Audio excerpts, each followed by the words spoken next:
Hello everyone, let's have ourselves a chat. I'm John from Rusty Chains, and today our chat is about the nature of Payday 3 as a live service.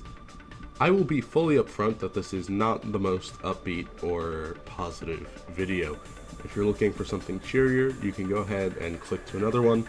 I won't blame you. Next video will be more interesting and something unique, I promise. Alright, for now let's jump in. So, one of the major issues in the Payday community right now is how buggy and inadequate the recent UI overhaul is. To go over it very quickly, we finally got a server browser, but all the filters bug out and stop working after one heist until the game is restarted.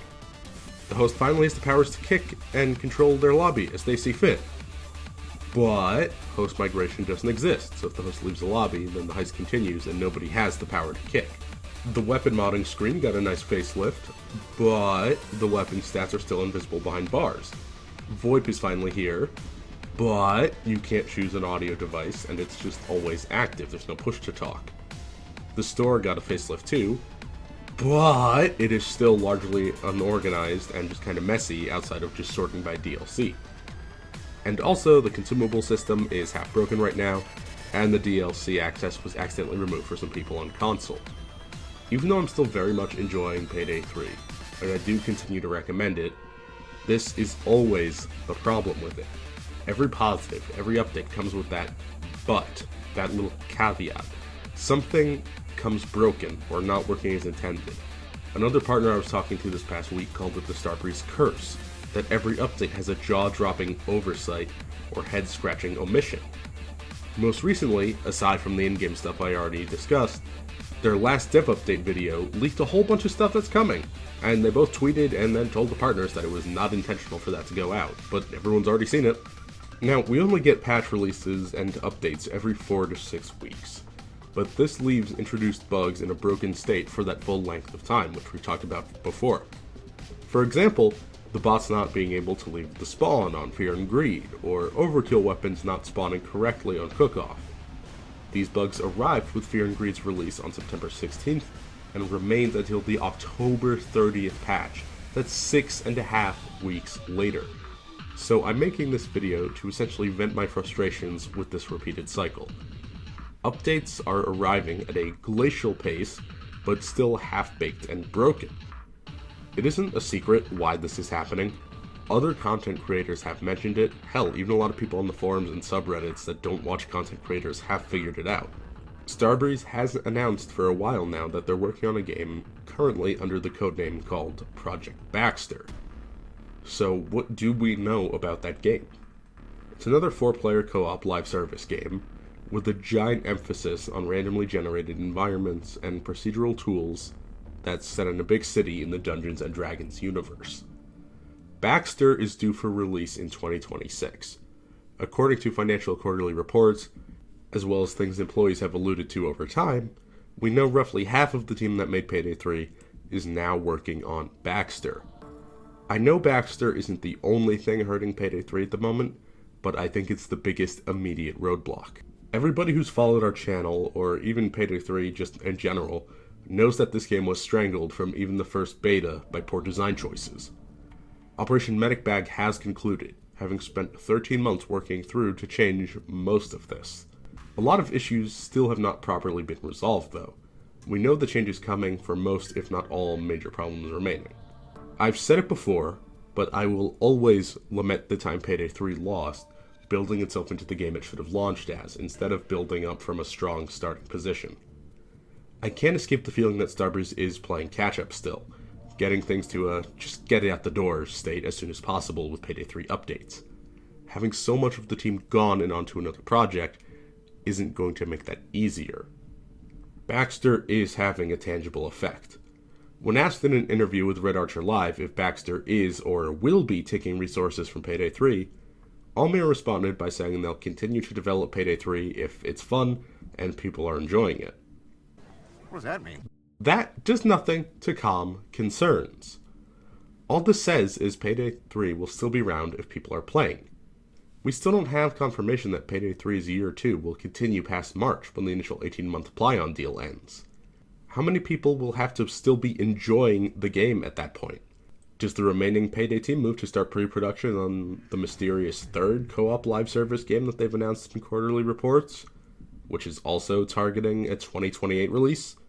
Yeah, no, I haven't mentioned that yet, but Starbreeze have said they will have 3 ongoing live services by the end of 2028. Payday 3, Baxter, and a third game. I have severe doubts about Payday making it that long, let alone Baxter. I think the DAC is stacked entirely against Project Baxter, and that is going to hurt Starbreeze badly.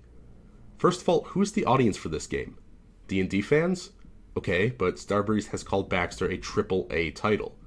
Good luck being the first major D&D game to follow Baldur's Gate 3, a universally acclaimed masterpiece that's widely considered to be one of the best games to release in the last little... ever. Maybe it's just appealing to co-op fans, then, but Starbreeze has very little, if any, goodwill left in the co-op space.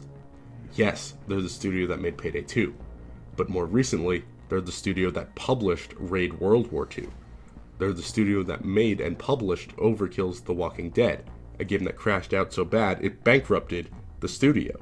They're the studio that made Payday 3, a disaster the entire PC gaming community laughed at for 6 months before the game was largely forgotten about. They've built up some respect that people occasionally throw at them on social media for admitting fault and trying to fix Payday 3, but not nearly enough to undo everything. In the time since Payday 3 released, many people, myself included, have at one point or another asked if Payday 2 was just good by accident, because every major co-op venture Starbreeze has tried before or after has been a pretty big failure. Who is lining up at their doors with wallets when Starbreeze tried a 4th time with half the staff of their last failed game? Yeah, like I said, right now Baxter is being worked on by half the staff that made Payday 3. But that game did pretty poorly, so how is half that force going to do Baxter? Are we going to start to see more and more Payday 3 staff pulled to lend a helping hand with Baxter closer to launch? Which is kind of a common practice for studios with multiple games. Who even begins to staff the third game at this point? Starbreeze has not learned from their own history, so let's have our own little history lesson, why don't we? Once upon a time, they were Overkill. Before that, they were Grin. Just before Grin was killed by Square Enix being jerks, they released Bionic Commando Rearmed on May 19th, 2009. They released that on the same day as another game, Terminator Salvation, which was also made by them. Terminator sold 530,000 copies, not a number to sneeze at. Bionic Commando, though fondly remembered, only sold 130,000 units. This is significantly less than Terminator, and fell short of sales projections as well as their hopes from Capcom. Now maybe, just maybe, making and releasing 2 action titles on the same day cannibalized your audience just a little bit. They did the same thing again in 2017 when Raid World War II was released. It was a Payday spin-off that was released with near identical mechanics on the same engine, while Payday 2 was still actively getting updates. Raid reviewed poorly and sold even worse, but back then even Starbreeze employees working on Payday knew this was coming. In 2019, following Starbreeze's bankruptcy on the heels of Overkill's The Walking Dead, Eurogamer's Wesley Yin-Poole put out an article titled The Fall of Starbreeze. It's a great read for the curious, with a lot of insight into the company's history up to that point. Speaking about Raid World War II in that article, an anonymous Starbreeze employee said they remembered asking, "Why are we making this? Why are we competing with ourselves? Why don't we make this an expansion to Payday 2 or something like that?" This was much closer in the timeline to modern Starbreeze than the long-gone days of Grin in the late 2000s. And yet, here we are again, with Starbreeze trying to have 3 co-op games out and active at the same time as live services. Creating a live service game is a very costly and time-consuming endeavor. You have to be constantly churning out content and updates to keep the game fresh and player retention high, so people keep spending money to fund the cycle. More often than not, live service games fumble out the gate and disappear, often taking studios with them. For every Helldivers 2 or Fortnite or Warframe, there's an Anthem or an Overkill's The Walking Dead or most recently Concord. Your game needs to be an absolute fucking juggernaut to succeed in this model. Apex Legends, which has been going strong since 2019, is currently peaking at 150,000 players a day on Steam alone, and this still fell short of their revenue expectations and profit margins as announced by EA just last week. Destiny 2 spent the better part of the last decade as the poster child for a live service game done right, and even that's been struggling the past year or two, with Bungie unraveling itself as a result. The bigger, successful live service games have hundreds of people working on them, or literal thousands in the case of Fortnite, and even then, they still fumble and need help from time to time. Starbreeze has 153 devs, last I heard, currently split between the two games. I'm racking my brain and struggling to see how they're going to make this work with 3 live services by 2028, when Payday 3 updates are already far apart with frustrating bugs and baffling oversights. The Payday community has been keeping a cautious eye on Baxter for a while now. As somebody whose favorite shooter series is Payday and I want to see it continue to grow and thrive and flourish, I've basically viewed these additional games as trouble down the road for Payday. But it's starting to seem like these beasts may be scratching on the door already. So yeah, that's our video for today. I just want to make some things clear real quick before I sign off. I have not seen Baxter beyond the screenshots on the Starbreeze website, and I don't know what the third game is. I only have the publicly available information about these 2 games. Anything more than that, I do not know. As for this video, a lot of the thoughts in it have been rattling around my brain since I saw Noli's video talking about Payday and Baxter a few weeks back.